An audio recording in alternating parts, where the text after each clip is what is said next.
YouTube, what's good? It's your boy Slick. Welcome back to another episode, man. As you can see, I got my son with me again.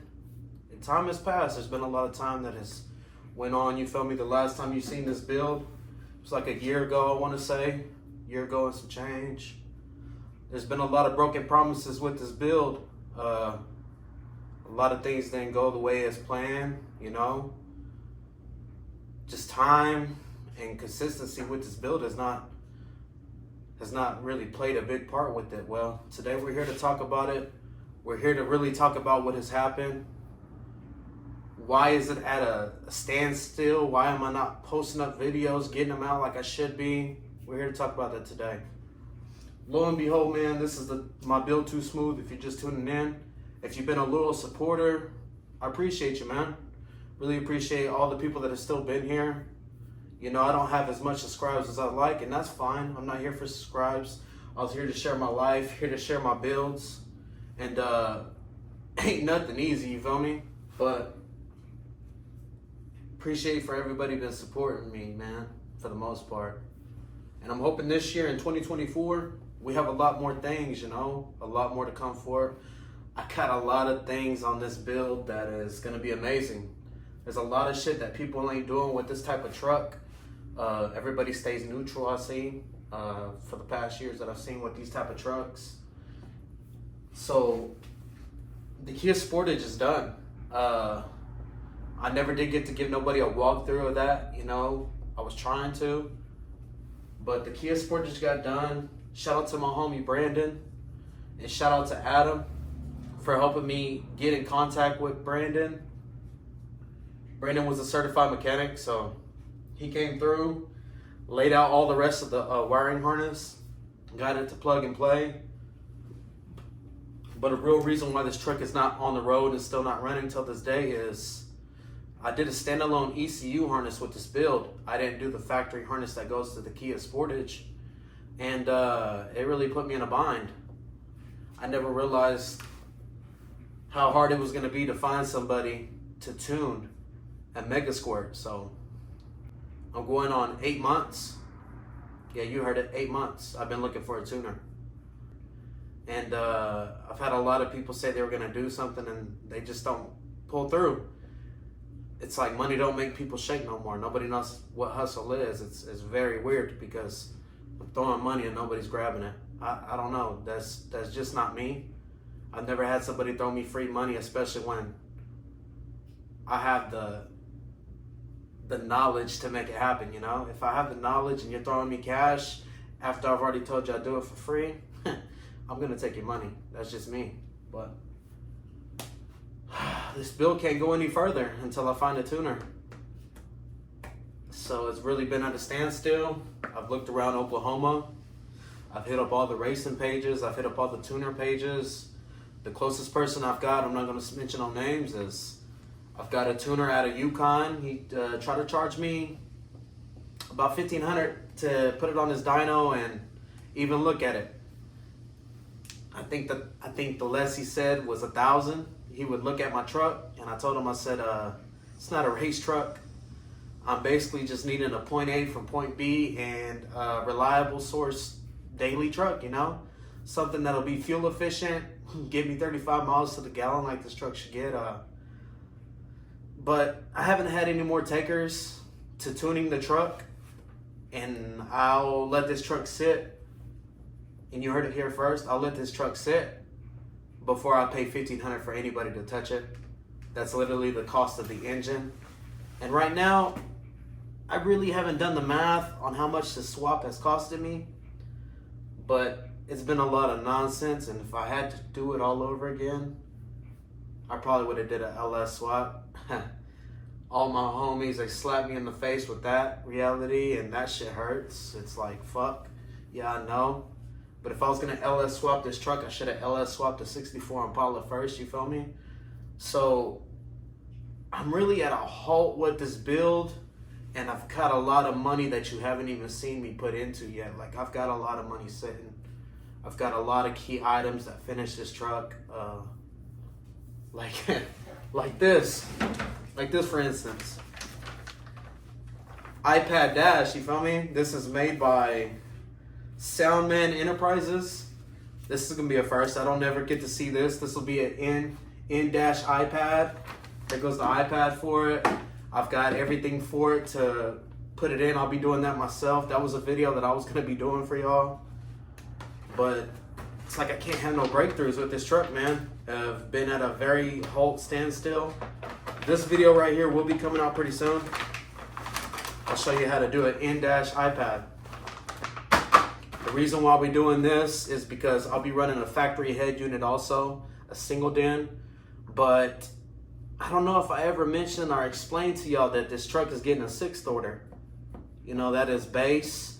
It'll be getting a 6th order with 2 DD 9912s, which is digital design 9912s. I bought the subs. The subs been sitting for 2 years. It'll have about 4,200 watts of mids and highs. That's another thing that I haven't told y'all is I got all the mids and highs to complete this build. I'll be showing you, walking you through the doors of what they'll look like. This is going to be a very crazy build. I mean, it'll have C-Max batteries. I'm thinking a 90 amp hour. It'll have all the LEDs and all the neons and all the wazoos and the gazoos. And man, 2Smooth is going to be a crazy build if I can ever find a tuner. Like I said, I mean, this truck hasn't got the recognition as it should, you feel me? Nobody hasn't really paid attention to it. It's because y'all are like, y'all too busy trying to make me prove a point. Well, I mean, I don't know, man. I mean, I guess as soon as I can prove the point to y'all that I ain't no joke, I guess you'll see faster. I mean, I plan on running 10,000 watts to this truck, pure wattage. You know, it's going to be nuts. I mean, my biggest goal with this build was to make it a sound truck, you know. I wanted those wheels and tires poking out. I wanted to give tribute to the 90s and the 80s when this truck was at its top tier, you know. But I wanted to give it my flavor, which was some higher technology in the inside and give it some big bass and try to hit 156 to 158 decibels. I mean, I wanted to really shake shit with this build, and I'm still going to. That's not changed. Like I said, everything that I bought, all the money that I invested into the stereo sound equipment, it's still here. It's all here. I don't like the knowledge of doing all that. I don't like the knowledge of putting in the work when this truck is running and I do find a tuner, which I'm hoping it's soon. I'm hoping it's before summer. I'm hoping we can really gain some mileage because that's holding me back a lot. As you can see, it still needs body work. That hasn't moved any further. The homie Adam took on some projects and got super busy, but his word is born, you feel me? He really is about his business, so I know he'll come through because that's the homie. And I know he'll come through even faster once this truck is driving because then I can take it to him. So I'm not really worried about the body work. That'll come, and that'll come quick. There's not much on this truck that needs to be done. Just a few minor dings, but it's nothing serious, you feel me? Really, that needs to be done on this truck now as I walk you through it. What needs to be done with this truck is to get it running, body work. Obviously, these ain't the wheels. You know, these are the throwaways. That's what I call them. These are just the rollers because I didn't have none. I didn't have no factory rollers. I had them, but their tires were so bad that there wasn't no point in investing $300 on tires when I already had the 195/50 sitting on the 15x10 KMC. So I was like, you know what? Let's swap tires. Let's put them on the throwaway wheels. We'll get it as a roller. And that's how I got it to my homie Brandon's.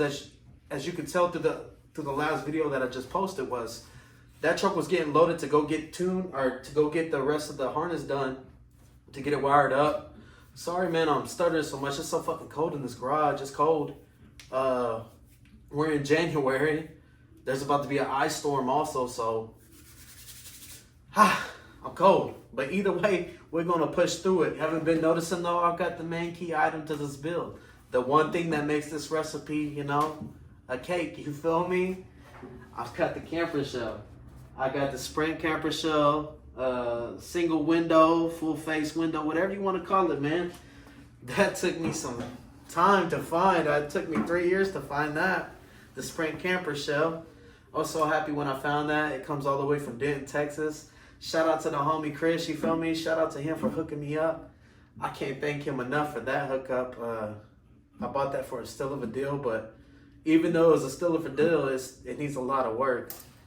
I'll post a video on that later. Like I said, today is just a video of what's going on with 2Smooth. Where are we at? Why is it sitting? Why is it not running? Slick, what do you got going on with this truck? Well, like I said, it's been a lot of broken promises, man. A lot of things have not went the way I wanted them to. Money has not been an issue with this build. I mean, I'm not saying I'm fucking rich. I'm just saying there's been a lot of broken promises. A lot of people haven't came through like they should have. And I'm not throwing salt on nobody's name. I'm just saying people got busy and time played a big role with this truck, and it just hasn't worked out in people's favors. And I get it, man. I got twins, you feel me? This is one of my sons, but my other son is in the house. And I get it, man. Things come up, people say things that they can't do, and it's all fine and dandy. I get it. No ill will towards you feel me? It's just I can't depend on people, and that's why the truck has set where it's sitting. And it's gonna continue to sit if I can't find a tuner. But in the process of it sitting, I guess we can move forward. I can show you how to do fiberglass work for your doors, especially when it comes to putting a big amount of mids and highs and how you can go about that. I can show you how to do that, show you how to do a walkthrough on that, how I'm gonna do the process. I can also show you how to do fiberglass work on your Sprint camper shell if you have one and it's damaged, because mine is completely damaged. It's got cracks from the cab to the shell. It's super bad. It's also got a sagging issue. It looks like somebody left it out in the rain, and it got a lot of damage. But as you know, and if you're in the old school mini truck game, you know how rare it is to find a full-faced Sprint camper shell. They're very rare. You always find the one with the bar in the middle. I didn't want the bar in the middle. I had a visual in my head that I've been trying to accomplish with this build, and I had to have the full-face window. So shout out and a blessing for Chris for hooking me up. I really do appreciate you, homie. But I can definitely show you how to do fiberglass on that. Like I said, do fiberglass on the doors. You will do the in-dash high pad. And then we'll be at a dead halt, because I got to get the truck to my homie Vic's.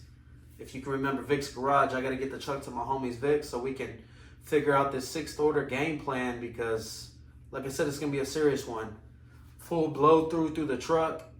I'll be running 10,000 watts on the subs alone. I'll be running 4,200 watts on mids and highs. It'll have a bunch of electrical. It'll have a 370 or a 400 amp alternator that I'll have to do a relocation in here underneath the hood. I'll also have to do a battery isolator so we don't blow no shit up, because I want the stock alternator running on my stock engine and my stock components in the truck. But I want everything to be separate for my system, because there's about to be so much wattage and volts for a 80s model style vehicle, you know? So I really gotta sit down and write that out, but it shouldn't be nothing difficult or hard to figure out. What else? Oh yeah, and then the color. Blue. You want blue? Yeah. I don't know, but this is the color. What do you think? Think we should show them the color? You'll get a first look at the color. Like I said, it's crazy. It's got 5 different colors. When I unroll it, the colors get crazy. It's a full chameleon paint job for this truck. It's a wrap. If the wrap don't work, It's a full chameleon paint job / wrap. You know, if the wrap don't fucking work, well, we're gonna paint it. I got a color in my mind that I'll do. But first off, let's try to see if a wrap will work. So you'll get to watch the truck get a full wrap. And I'm letting all the cats out the bag with this episode. So if you're tuning in, you got to see a bunch of goodies. I haven't showed you all the goodies yet. Just know the main color for the interior, all the accents, and anything that'll play a big role with color, it's gonna be purple. There you go. You got to hear the main color for the truck. It's purple. It's like a dark purple. It's gonna be clean, man. I got a visual in my head. I've also got something up my sleeve I haven't told you. You feel me? Like a magician. We got a custom steering wheel coming. Shout out to Cutworks. When it gets done, I will put all his information up, and we'll do a breakdown of his steering wheel. But she's got a full custom steering wheel coming. One off. It'll be the only one I've ever seen. So stay tuned for that, because that's going to be a nuts when I reveal that. It's going to be a nutty situation when I reveal that steering wheel. A lot of y'all going to be like, holy shit. And it's going to show y'all how serious I am with this build. When I got this truck done, the engine got done, we were aiming for Mini Nats Nationals. I wanted to take this truck to Mini Nats. I wanted it to be its first show. I wanted it to get its first breakthrough right there so everybody could really see who 2Smooth was, you know? But that's not going to happen. And it frustrates the shit out of me that it's not going to happen, because I have a lot of doubters, but I also have a lot of support, and I got a lot of people, you know, encouraging me on this building. Really shout out to y'all for really rocking with me, man. I really do appreciate that, because there's been some years, you know, we got some years invested in this. And I know a lot of y'all have been like, bro, where'd you go? haven't went nowhere, bro. I just been really dealing with small, minor issues. But, you know, minor things ain't nothing to a giant, you feel me? I can't really say the saying right now, because the saying's in the back of my head, but you get it, you know? All in all, man, I really appreciate y'all for, you know, being loyal to me. All my loyal subscribers, all my loyal viewers, I really appreciate y'all, man. If y'all still rocking with me, leave a like. It shows me that y'all enjoying it. And like I said, all this is off the top of the head. Ain't nothing wrote. This is really just coming from my heart. This is where we're at with 2Smooth, and I guess we'll see where it goes from here. Much love, man. I don't know. Throw up the deuces. We up out of here.